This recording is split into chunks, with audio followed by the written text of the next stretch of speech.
Hello, this is Ms. DB, and in this video we're going to review how to do some of the Chapter 3 Section 1 assignment on graphing and writing inequalities.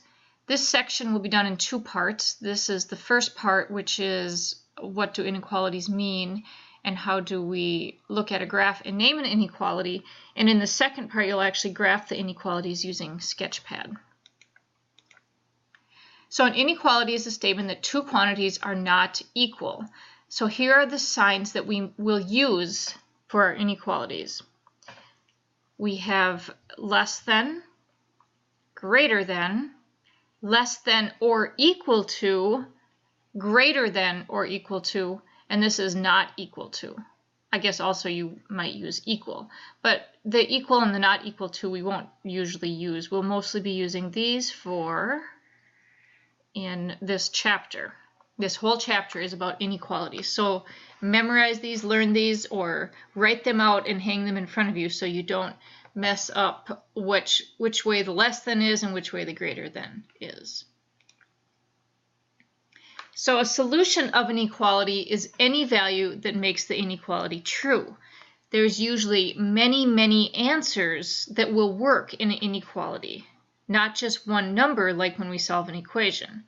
So that means that we use a graph to help us show those solutions.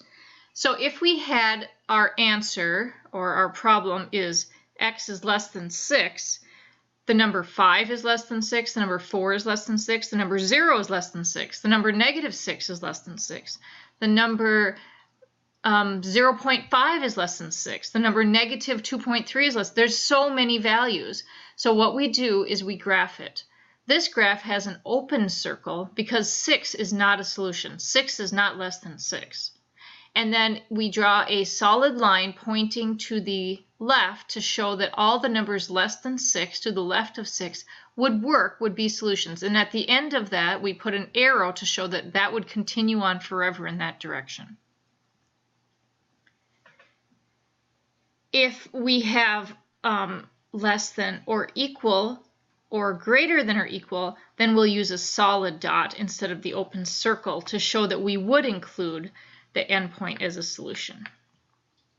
So here's kind of an overview of what we might get our graphs to look like. If we had all real numbers less than 5, or x is less than 5, that has the open circle again and the arrow points to the left. Note that the x is on the left side here. If we have all real numbers greater than -1, we'd still use the open circle, but this time we want all the numbers greater than -1. And again, the x is on the left side. In order to make your arrows go left or right pointing the same way that your inequality sign points, you have to have the variable on the left side. Now in the next one, all real numbers less than or equal to 1/2, we used a solid dot because 1/2 is less than or equal to 1/2 because 1/2 equals 1/2. So that's included in our or. So we'd have the solid dot and then all the arrows to the left, and then x is greater than or equal to 0. We'd put again a solid dot because we want to include 0 as part of our solution, and then the arrow to the right. On your worksheet, we have this summary of that same information is on your worksheet so that you can refer back to it or print it, and it has some of the phrases that we use for words to say the same thing. And again, note that the variable is always on the left side when we look at how to make the graph from that.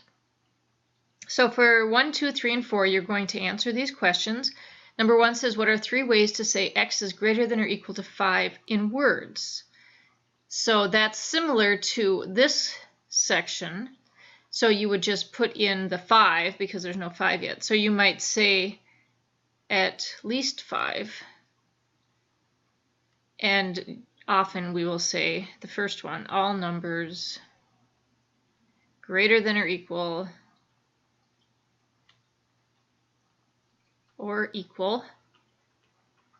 make sure you put the or equal part to 5. And then I'll let you fill in the last one. And then number 2 says, does the graph of p is greater than 8 have an empty circle or a solid circle?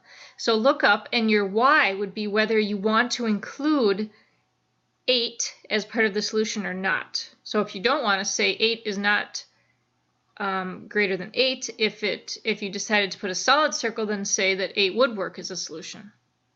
For number 3, describe the graph. You don't actually have to graph it, but you can if you want. If you are using if you're writing this out by hand and you want to just graph this, you can. Or you can describe whether you'd have an open circle or a closed circle and which way your arrow would point. And then in number 4, describe this once in words and once with symbols, what this is showing. This is showing, and I like to use x, but you can use any variable, and it's pointing to the left, so that's less than. Do I want this to be underlined? No, because I have an open circle, and then you just put the number. So this is x is less than 6.5 in symbols, and then in words you could write what I just said. X is less than 6.5. Okay, now sometimes the variable is on the right side, so it's kind of flipped around. So the best thing to do then is to rewrite your inequality with the variable on the left. When you do that, it flips the inequality around. So if you had 3 is greater than x, that's the same as x is less than 3. Here's why. Let's just work with numbers. Let's say that we have 3 is greater than 1. Okay, that's a true statement. 3 is greater than 1. Now, if I want the 1 on this side, I wouldn't say 1 is greater than 3. I would say 1 is less than 3. So if you flip-flop where you put the numbers or the variables, then you also have to change the inequality to the other direction.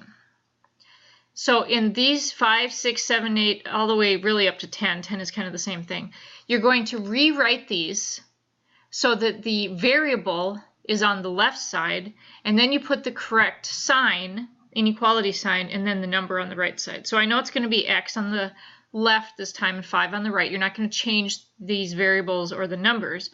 You just have to flip the greater than to a less than. These mean the same thing. 5 is greater than x is the same as x is less than 5. So when we graph it, now that we have it in this form, it'll be easier to say, okay, here's 5. I'd put an open circle and an arrow to the left. You don't have to make the graphs, but you do have to rewrite these so that the variable is on the left side and the number is on the right side, and then you fill in which inequality symbol would go there so that it means the same thing. And also, like in number 7, do not change if it's underlined or not underlined. This would be x here, negative 1.5. I would change this to less than or equal to, because negative 1.5 is greater than or equal to x is the same as x is less than or equal to negative 1.5. On number 10, 2 students graphed 4 greater than b, and one of them is wrong. So the first thing they should have done is rewritten this as b is less than 4. And then it's easier to graph after that. One of them made a mistake. They both graphed to the left correctly with their arrow to the left, but one of them did not use the correct kind of circle. Should it be filled in or should it be an open circle? You decide. All right, so in the second part of this, we'll be graphing inequalities, and there is another video that goes along with how to do that in Sketchpad. But here's a quick overview of how you would do that. First of all, you have to have a number line. Now, most people, if they're drawing their own number line, would not divide it into quarters like this. If I was doing this, I would just go ahead and put 0, and I would put 1, and I would know that 3/4 is about, well, there's a half, so 3/4 is about here, and I see that I need a closed circle there, and then I want all of the values greater than that, so I would go that way.